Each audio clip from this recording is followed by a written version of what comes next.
Plus que vainqueur. Et ce matin, je prendrai pour sous-thème: je tournerai ma main vers les faibles.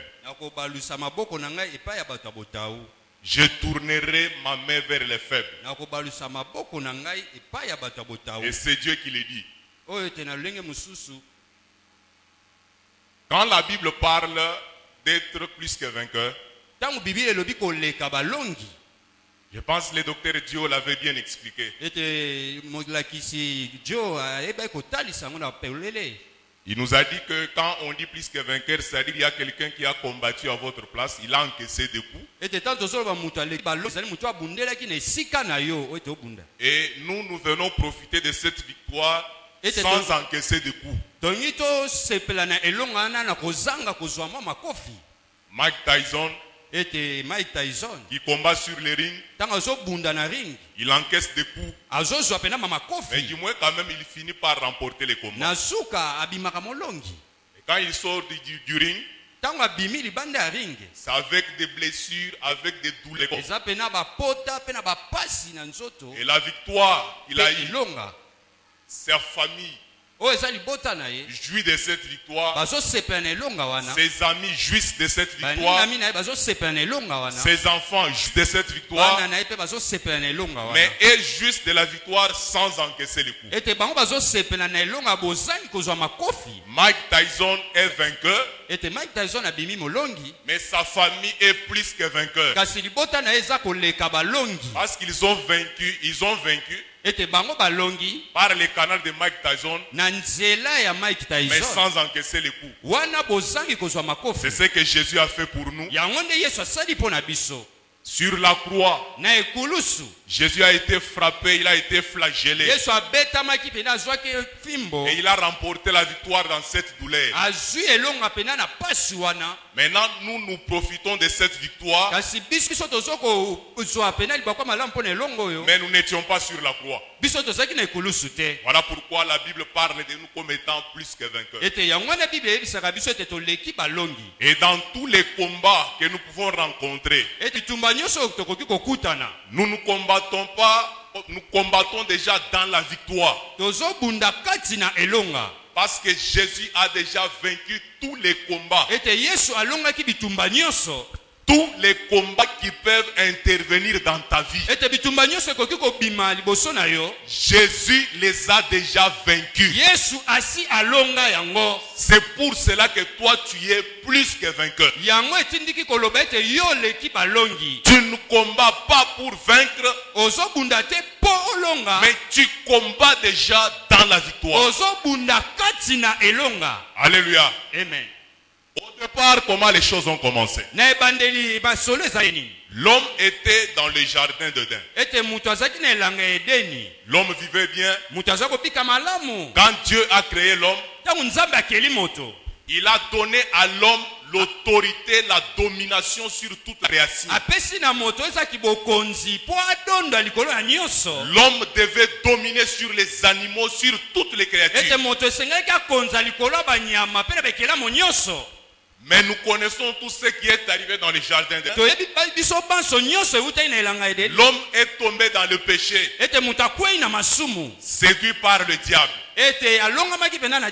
Or, le Seigneur avait déjà donné la loi de ne pas manger de l'arbre de la connaissance du bien et du mal. Le Seigneur a dit à l'homme que les jours où tu mangeais cet arbre, ces jours-là tu vas mourir. Et l'homme a respecté cela.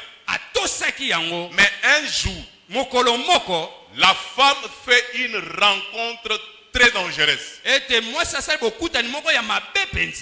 avec le diable, incarné dans un serpent. Il pose la question à la femme: est-ce que Dieu vous a dit, vous a interdit de manger de cet arbre? Quand Dieu disait ça à l'homme, Là, ne dit pas que le diable était là avec eux. Pardon? Quand Dieu parlait à l'homme de ne pas manger de l'arbre, la Bible ne nous dit pas que le diable était là. Mais comment le diable a eu cette information? Alléluia. Amen. Est-ce que Dieu vous a dit de manger à cet arbre? Oui, nous mangeons de tous les arbres, mais sauf celui-là. Parce que Dieu a dit que les jours où nous mangerons, nous allons mourir. Le diable dit non.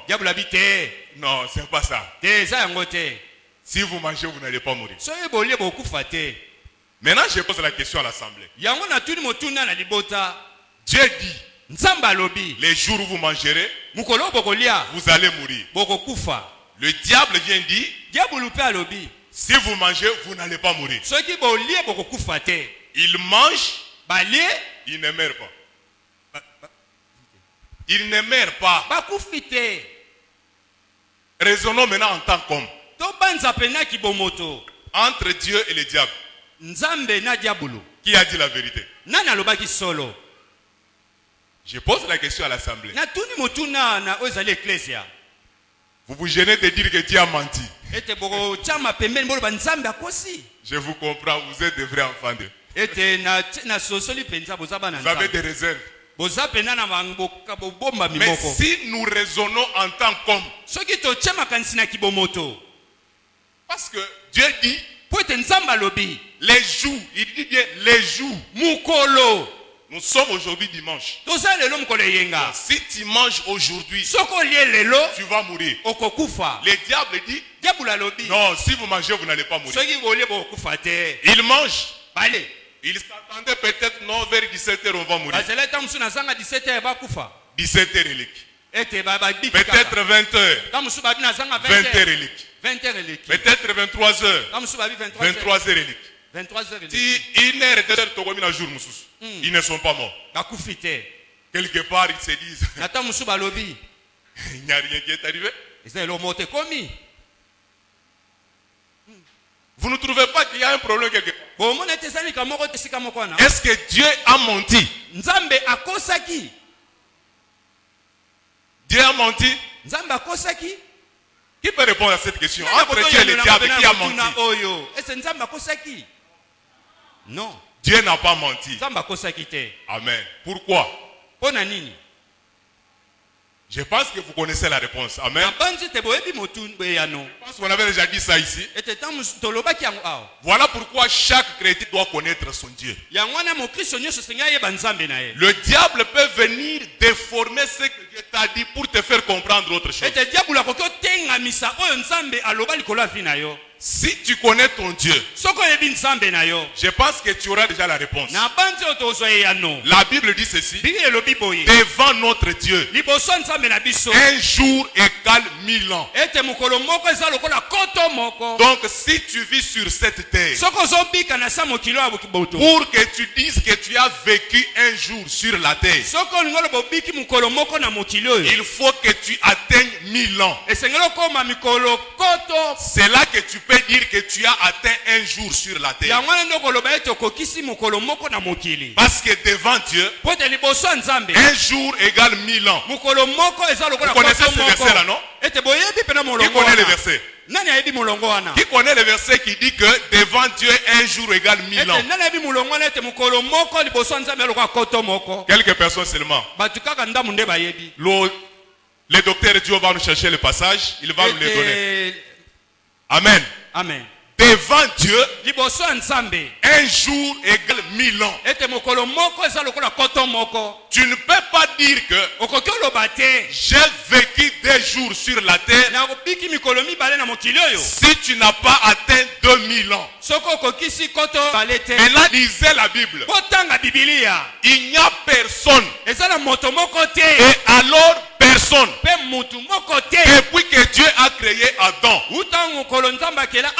jusqu'en ce jour, il n'y a personne qui a atteint 1000 ans. L'homme le plus vieux dans la Bible a vécu quelque chose de 900 quelques. Il n'y a personne sur la terre qui a atteint 1000 ans. Donc devant Dieu, nous naissons les mêmes jours. Et nous mourrons le même jour. Parce que si tu n'as jamais atteint 1000 ans sur la terre, tu ne peux pas dire que tu as vécu un jour sur la terre. C'est ainsi que dans les temps anciens, il y avait des gens qui vivaient 800, 900 ans.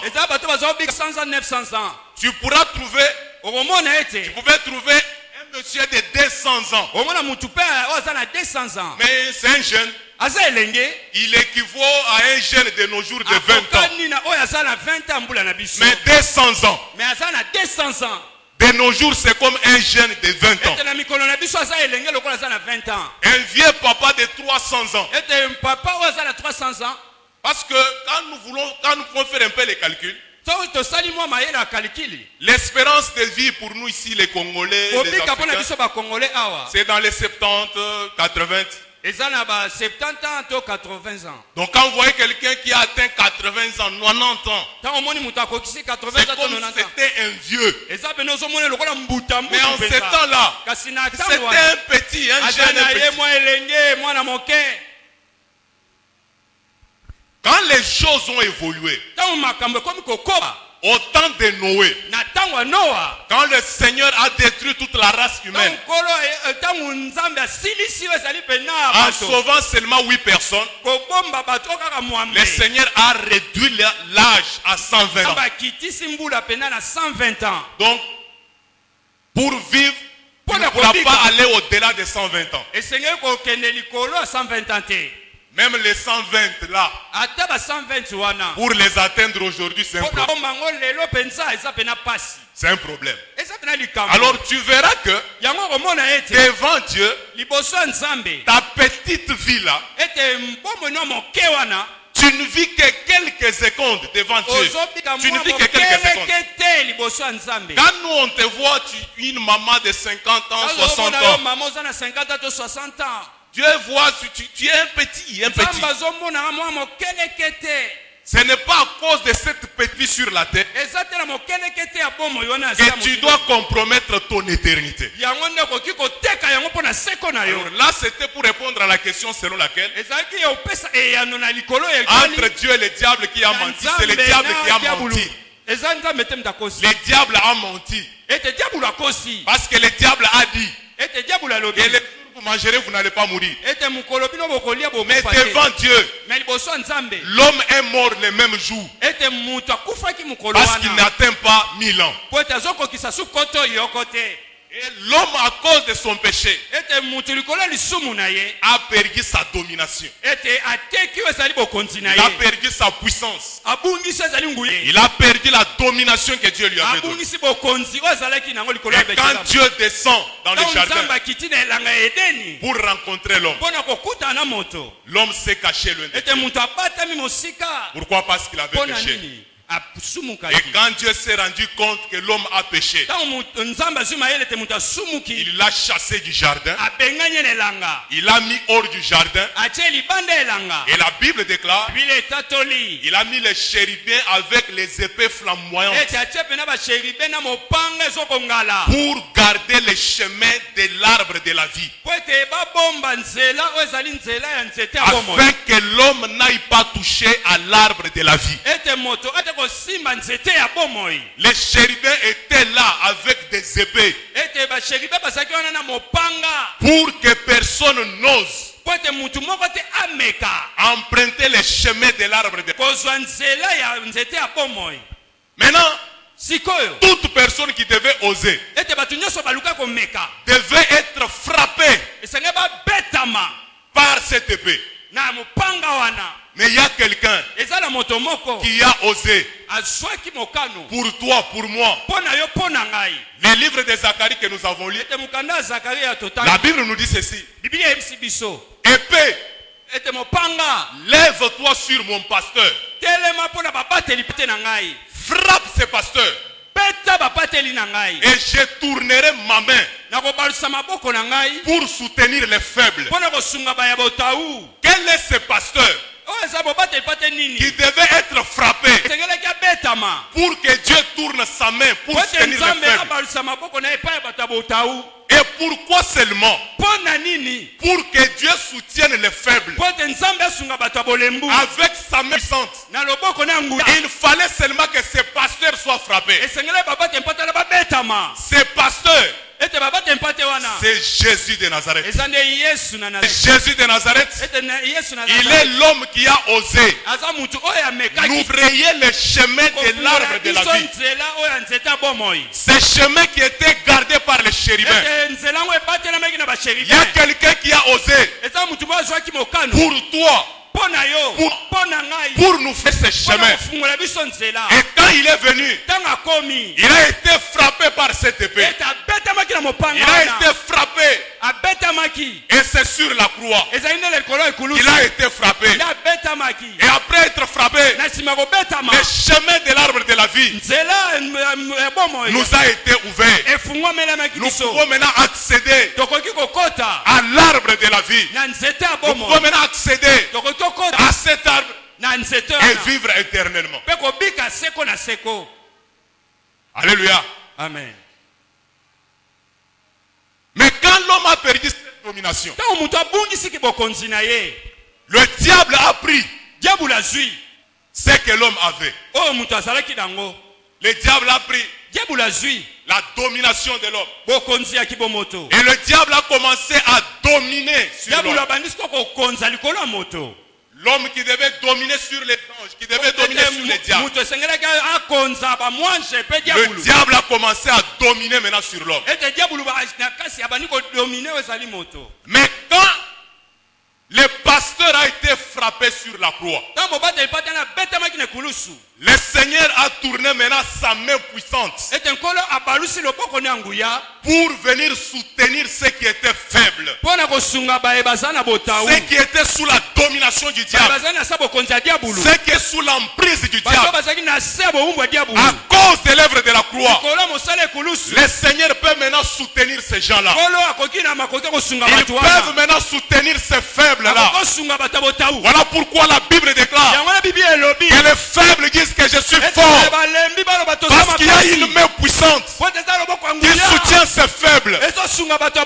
Mais Dieu ne soutient pas n'importe quel faible. Alléluia. Amen. Dieu ne soutient pas n'importe quel faible. Dans les livres d'Apocalypse, le Seigneur fait des reproches à une église. Il dit que ce que j'ai contre toi, c'est que tu penses être quelque chose. Tu es faible, mais tu te crois être fort. Tu es nu, mais tu te crois être vêtu. Tu es aveugle, mais tu te crois être voyant. Un faible qui peut être soutenu par Dieu, c'est ce faible-là qui reconnaît d'abord sa faiblesse. Il reconnaît que sans Dieu, je ne peux rien faire. Sans Dieu, je ne peux rien. Et il vient vers Dieu pour soutenir le soutien de Dieu. C'est ce faible-là que Dieu soutient. Mais si tu es faible et que tu te plais dans ta faiblesse, tu ne viens pas à Dieu pour être soutenu. Tu ne seras pas soutenu, parce que Dieu soutient seulement les faibles qui reconnaissent leur faiblesse et qui viennent à lui. Ce sont ces faibles-là vers qui Dieu tourne sa main pour les soutenir. Maintenant, quand Dieu soutient ces faibles, ils deviennent forts. Tu peux être petit, tu peux être rien, tu peux manquer de tout. Mais si tu es soutenu par la main de Dieu, tu peux te taper la poitrine que tu es plus que vainqueur. Car c'est la main de Dieu puissante qui te rend fort. C'est la main de Dieu derrière toi qui peut t'amener à conquérir C'est la main de Dieu derrière toi qui peut t'amener à remporter de grandes victoires. Nous sommes dans une saison où nous parlons du combat spirituel. Tu ne peux pas t'engager dans un combat spirituel. Combattre les démons, combattre le diable, combattre la sorcellerie, combattre la magie, combattre les fétiches sans être soutenu par Dieu. Ne t'hasarde pas.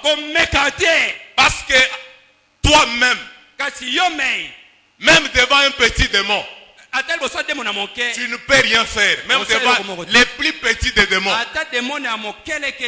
Toi-même avec ta force humaine, tu ne peux rien. Tu as besoin d'être soutenu par la main puissante de Dieu pour remporter de grandes victoires. Et nous sommes dans une vie où nous faisons face à des combats tous les jours. Partout il y a des combats.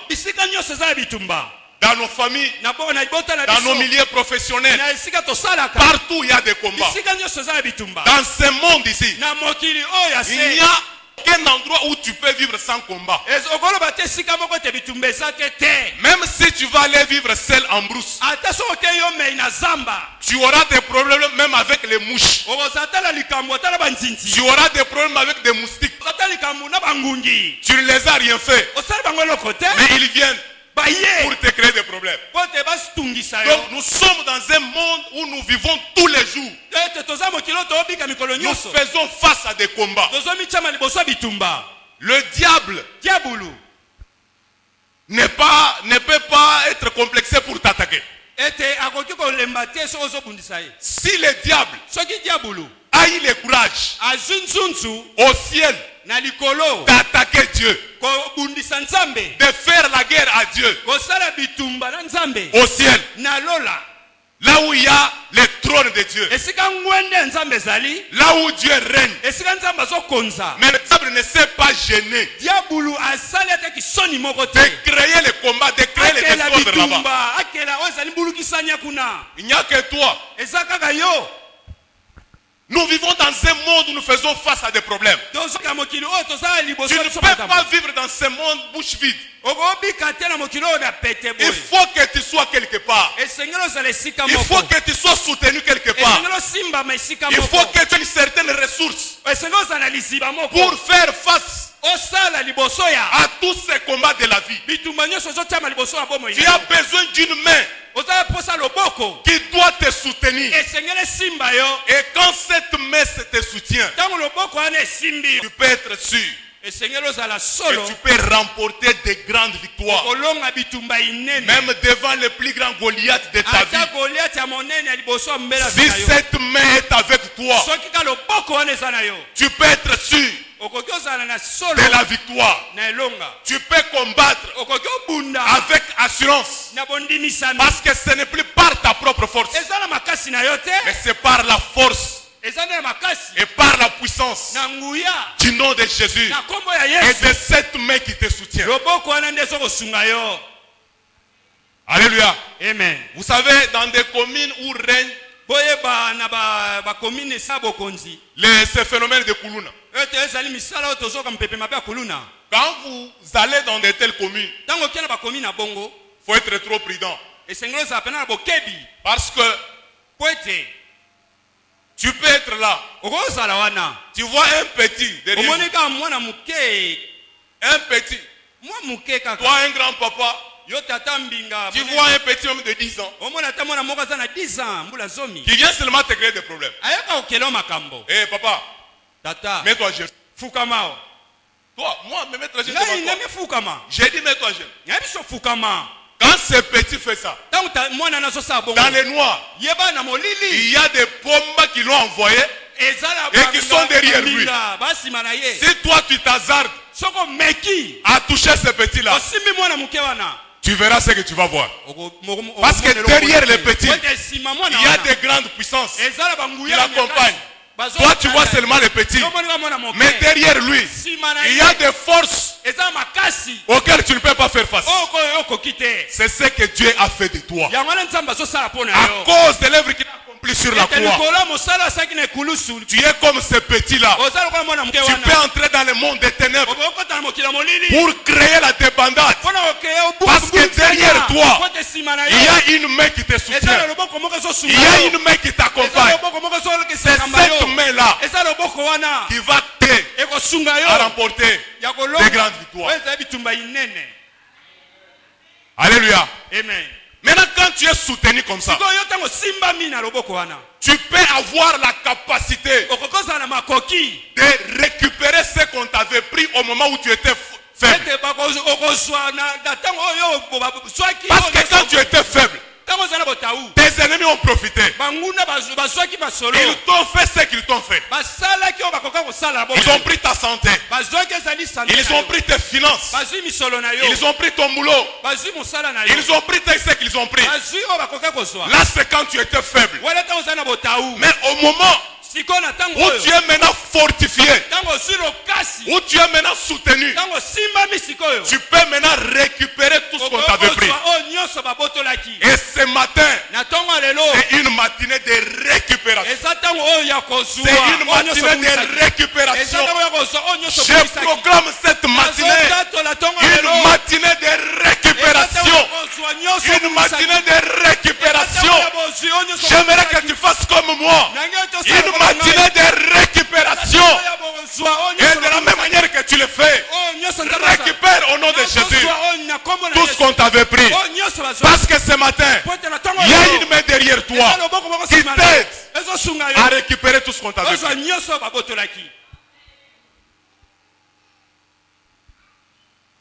Dans la loi de Moïse, le Seigneur a donné une loi et dit ceci.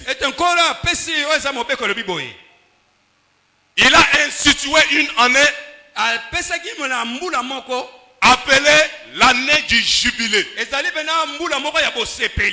On aura le temps de parler sur ça. Mais aujourd'hui, nous allons un peu parler superficiellement.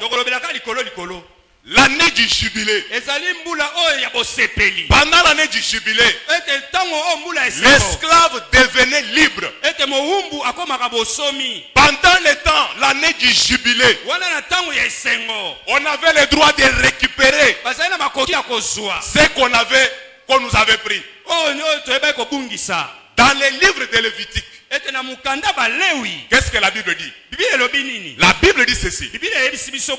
Si un homme devient pauvre et que par cette pauvreté, il se vend à son frère d'être comme esclave, ou peut-être il vend certaines choses qui lui appartiennent ou une portion de terre. Il vend à son frère à cause de la pauvreté. Tu as vendu une portion de terre ou tu t'es vendu à quelqu'un comme esclave. Selon la loi de Moïse, tu avais le droit de récupérer ça à condition que ton proche parent vienne payer pour toi. On vient payer chez la personne à qui tu t'es vendu. Ou on vient payer à la personne à qui tu as vendu ta portion de terre. Ton proche parent. Celui qu'on appelle, celui qui a le droit de rachat. Celui qu'on appelle ou les chefs de famille. S'il constate que mon frère, mon cousin a vendu une portion de sa terre à un monsieur, maintenant il a le droit de venir payer quelque chose à la personne pour que toi tu reprennes ce que tu avais vendu. Si tu n'as personne pour payer pour toi et que toi-même tu as la capacité de payer pour récupérer ce que tu avais vendu, toi-même tu vas payer. Mais ces droits de rachat, tu ne l'as que pendant un an seulement. Si tu veux récupérer ce que tu as vendu, à partir du jour où tu as vendu cela, à compter de ce jour-là, tu n'as le droit de récupérer ou de racheter cela que pendant un an. Si un an passe, ce que tu as vendu reste pour toujours à la personne à qui tu as vendu. C'était comme ça. Mais la Bible déclare, pour les sacrificateurs, si tu es sacrificateur, ton droit de rachat n'est pas limité. Ce n'est pas que non, pendant une année, si je n'ai pas payé, ce qui faisait même que la personne à qui tu as vendu la chose pouvait te prier qu'il n'ait pas le moyen de rachat pendant une année. Parce que si seulement une année passe, tu n'as plus encore le droit de récupérer. Mais pour les sacrificateurs, la Bible dit les sacrificateurs avaient le droit de rachat perpétuel. Ce n'était pas limité. Ce n'était pas limité pour les sacrificateurs. Les sacrificateurs avaient le droit de reprendre, de racheter ce qu'on les avait pris à tout moment. Ils pouvaient récupérer ça. La Bible déclare dans l'Apocalypse que Dieu a fait de nous un royaume de sacrificateurs. Toi et moi, nous sommes des sacrificateurs. Nous avons le droit de reprendre à tout moment. Que le diable ne se frotte pas les mains. Que tes ennemis ne se frottent pas les mains. Pour dire qu'ils ont déjà pris. Parce que toi tu es sacrificateur. À tout moment, tu peux récupérer ce qui t'appartient. Et ce matin, tu vas récupérer tout ce qu'on t'a pris. Au nom de Jésus. Si on t'a pris la santé, reçois la guérison au nom de Jésus. Si on t'avait pris l'argent, reçois cela au nom de Jésus. Récupère ce matin tout ce qu'on t'avait pris. Récupère ta dignité. Récupère tes relations. Récupère tout ce qu'on t'avait pris. Parce qu'à un sacrificateur, on ne prend pas pour toujours ce qui lui appartient.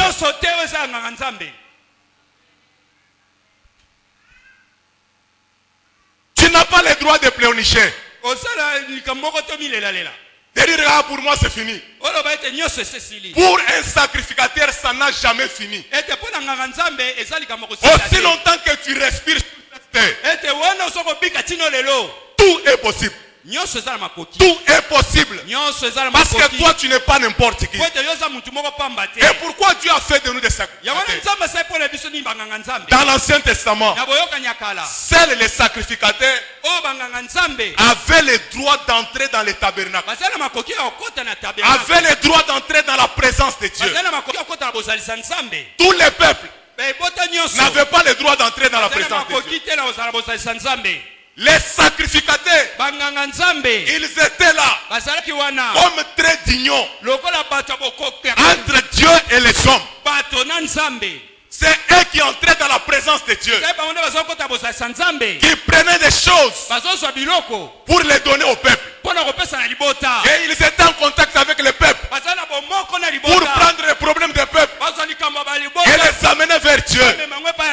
Les sacrificateurs étaient les seuls à entrer dans la présence de Dieu. Depuis que Christ est mort sur la croix, depuis que l'épée s'est levée sur les pasteurs, les voiles du temple s'est déchiré. Et toute personne qui croit en Jésus a accès dans la présence de Dieu. Voilà pourquoi Dieu a fait de nous des sacrificateurs. Et en tant que tel, nous avons le droit perpétuel de récupérer ce qui est à nous. Parce que le sacrificateur a le droit de rachat perpétuel. Tu n'as pas à craindre. Tu n'as pas à avoir peur. Parce que la main puissante de Dieu. J'ai dit que la main puissante de Dieu, depuis que Christ est mort sur la croix, il dispose cette main pour soutenir tout celui qui vient à lui. Le Seigneur n'est pas venu mourir sur la croix pour que toi et moi nous continuons toujours dans l'esclavage. Le Seigneur n'est pas venu mourir sur la croix pour que toi et moi nous continuons à être sous l'emprise du diable.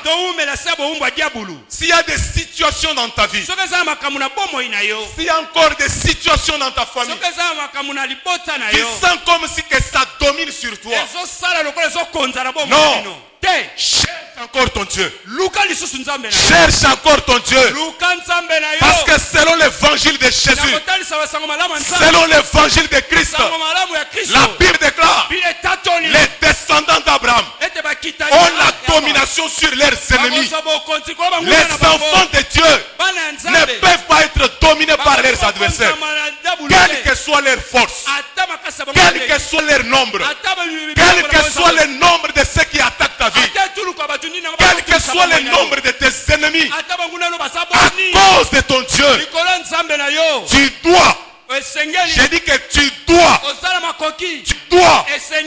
avoir la domination sur tes adversaires. Et c'est là au nom de Jésus que ce matin, à cause de l'œuvre accomplie sur la croix, que tous tes ennemis,